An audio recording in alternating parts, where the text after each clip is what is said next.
G'day guys, welcome back to the channel. My name's Kaitlyn and I'm an American living in beautiful Sydney, Australia.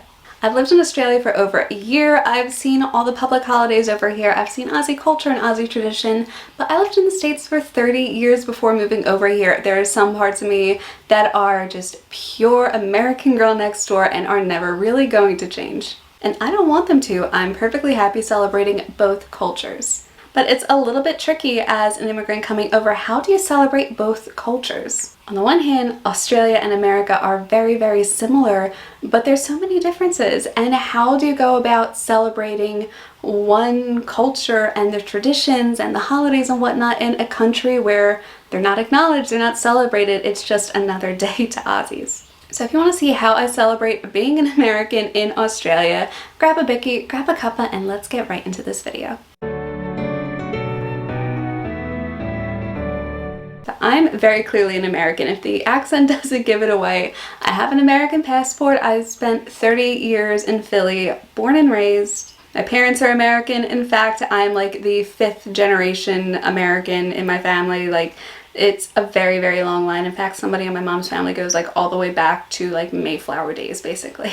I can't confirm if we were actually on the Mayflower though.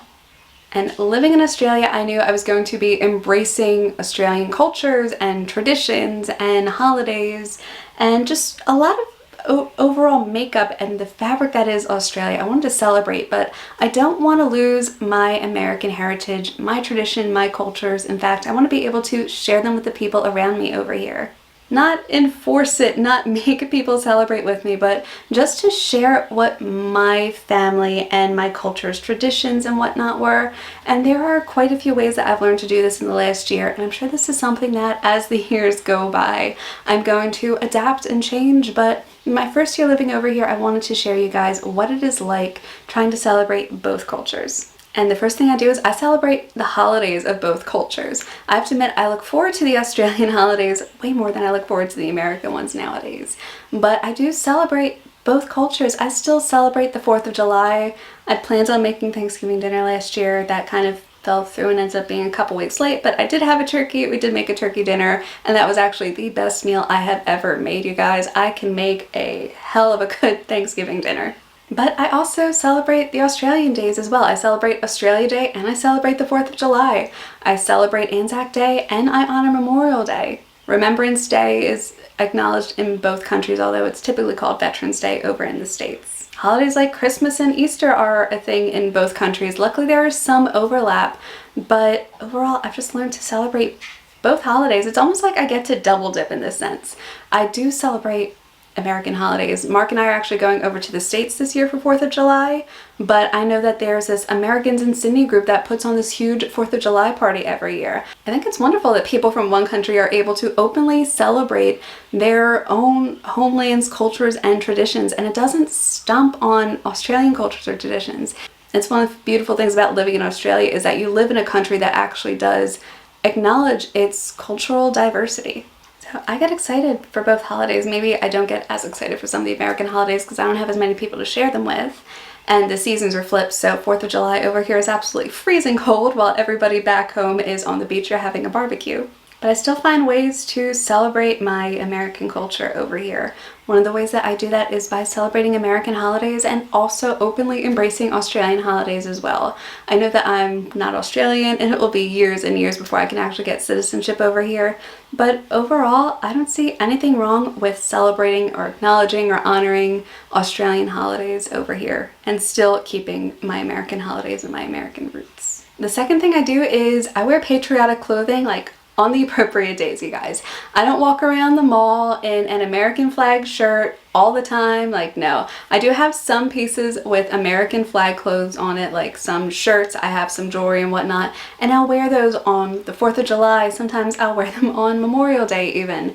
I did that back in the States. I can do that here as well. And here, particularly on Australia Day, you'll still see a lot of people wearing Australian flag clothing, whether it's a singlet or thongs or sunnies. Like, I've seen so many just random things with the Australian flag on it now that we're going into mid-January at the time I'm filming this video, which will probably go live in February.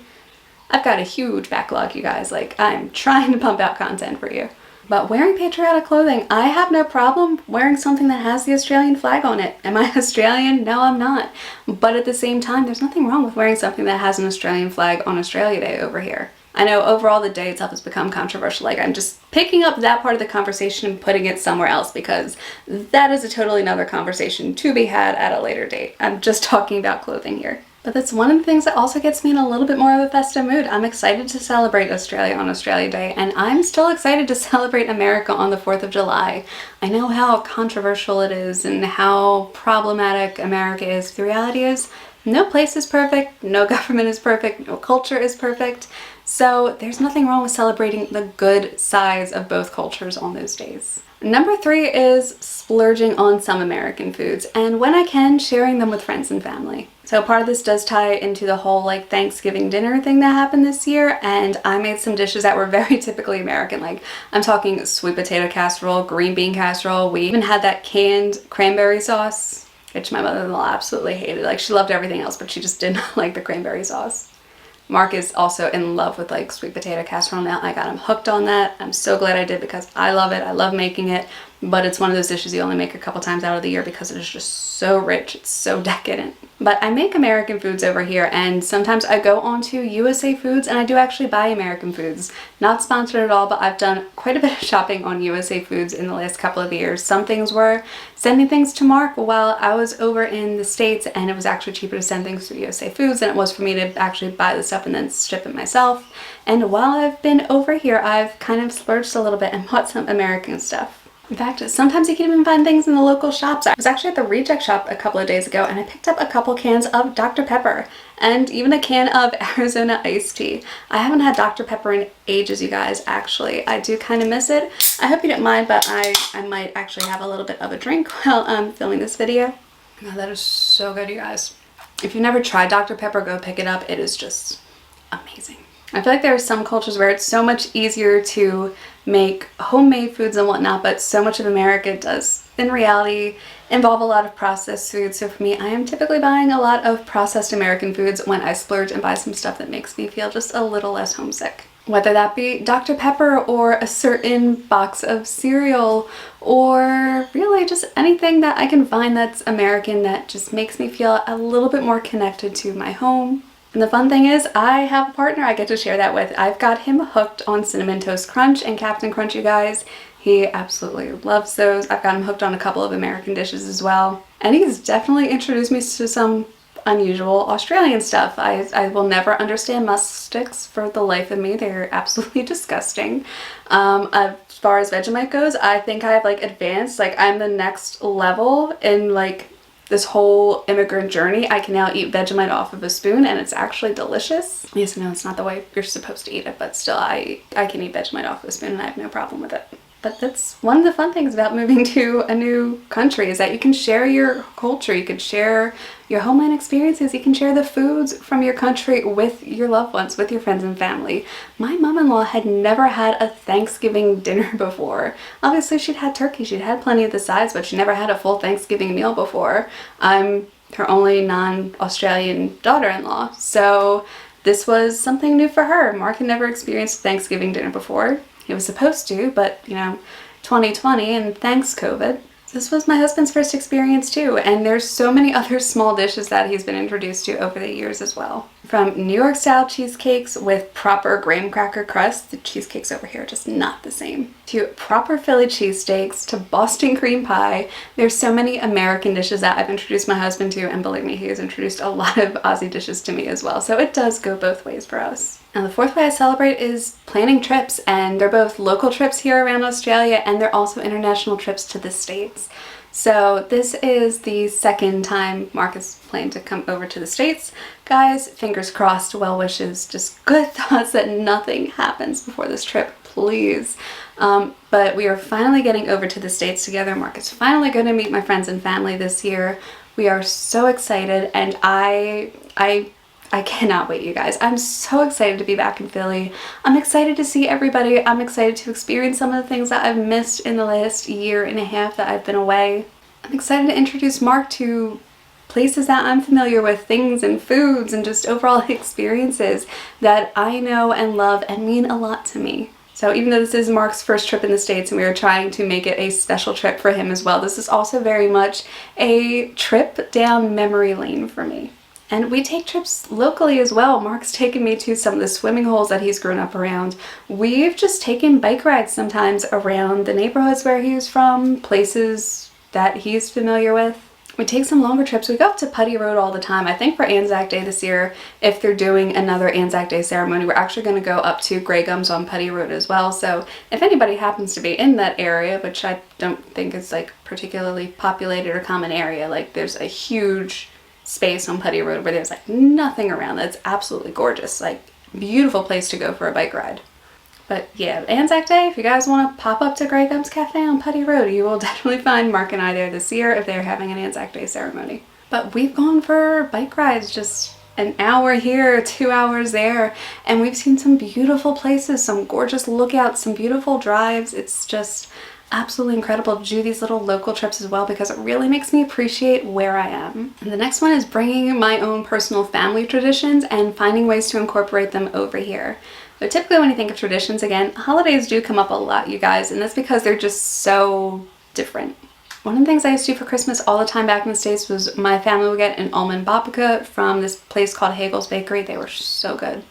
I think they're still around. I hope they're still around because I really want to go and stop over there when we're in the States. But my family used to get an almond babka and we'd have kibasi as well, and that was our Christmas morning food. I know it's not like the typical breakfast that you would think of when it comes to Christmas, but that was part of our little family's tradition. And moving over here, I couldn't find like a proper babka anywhere around us. I mean, we are in Western Sydney. It's not a place where you're going to find a lot of Jewish bakeries and whatnot, or German bakeries, or whatever place traditionally makes babka, because I've seen it in a variety of different bakeries, like Polish bakeries, German bakeries, Jewish bakeries. Like I've seen babka in a few places. But I really wanted to get a babka this year, and you know what? I found out that Max Brenner actually had a chocolate and cinnamon babka. I ordered it on Christmas Eve, so that way Christmas morning would be able to warm it up, and that was breakfast with a cup of coffee. And you know what? I loved it. Like, it's a small little thing from my family that I bring over here, and there's other traditions we do as well. Like, there's other traditions that I'm slowly starting to incorporate as well. So obviously Thanksgiving Day isn't really much of a thing here, but over in the States, the Super Bowl is huge. And at the time I'm filming this, this is probably going to actually be released like after the Super Bowl, and hopefully I don't sound like an idiot. Like, remember, this is past Kaitlyn talking, but hopefully the Eagles will make it to the Super Bowl this year. They're in the playoffs, guys. Keep your fingers crossed. My Philly Eagles are in the playoffs, and if they make it to the Super Bowl, I'm taking the entire day off work. I'm finding a pub to go to that's going to have a bunch of Americans in it. I am going to just have so much damn fun watching that game because I am not going to miss a chance to watch the Eagles in the Super Bowl, even though I am all the way here in Australia. And you know what? I even got Mark to watch the Super Bowl last year. He loved it. It was the Bengals and the Rams, and everybody was so excited for the Bengals because they were the underdogs, but the Rams ended up winning anyway, and it was a good game. I will say that. The Rams played well. But watching the Super Bowl, guess what? That's something that Mark never really did before he met me. And that's one of those traditions now that we do over here. We don't go all out. We don't take the full day off. We don't make a bunch of wings and drink beer and do what a lot of people do over in the States when it comes to the Super Bowl. Partly because by the time we're watching it, it's like 8, 9 o'clock in the morning on a Monday over here. But it's something that we celebrate now, and it wasn't something Mark celebrated before, but it's something that I've brought over with me. And there's nothing wrong with bringing some of those small traditions and values that you have and bringing them over and finding ways to incorporate them in your new life when you move somewhere. And the last one is finding balance. It's not me clinging so hard onto my American culture and values and traditions that I'm ignoring the Australian side, but I'm also not trying to act like an Aussie, you guys. I know a lot of people in my comments will say, you're starting to sound more Australian, you're starting to just pick up on some more Australian phrases and stuff. And that's not me trying. That is coming in organically. It's coming in subconsciously. I'm not like training myself to be an Aussie. I'm never going to be a full Australian. I was raised in the States for 30 years. Even if I decided to renounce American citizenship for some reason after moving to Australia and getting citizenship here, that's never going to make me fully Australian. And I'm not going to disregard Australia and stay like a full American either. I'm trying to find a balance, and really, to an extent, I'm also figuring out a little bit more about who I am in this whole immigrant journey. moving over here, I've learned things about myself that I would have never really thought before I moved over here. I can be incredibly stubborn on some things. I am way more resilient than I ever gave myself credit for over in the States. I also found out that I panic so easily. Like, people think of flight, fight, or freeze, and I've realized moving over here, I freeze every single time something happens. I'm just learning so much more about myself after coming over here. And part of that is because I've lived in a culture now for over a year that's much more typically laid back and relaxed compared to my American culture. But there's also bits of my American culture that I really do value and I want to bring over here and I want to keep over here. So for me, overall, it's about finding a balancing act. I'm never going to be fully Australian, but even though I've only lived here for a little over a year, I don't think I'm ever going to be fully American again either. So that's it for this video, you guys.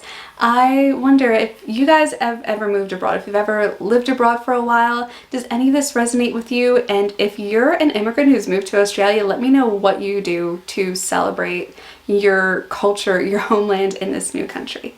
So if you guys like this video, please hit the like and subscribe button down below. I really, really do appreciate the support, you guys. It helps me and it helps this channel out so, so much. I so appreciate it. And I will see you all in my next video.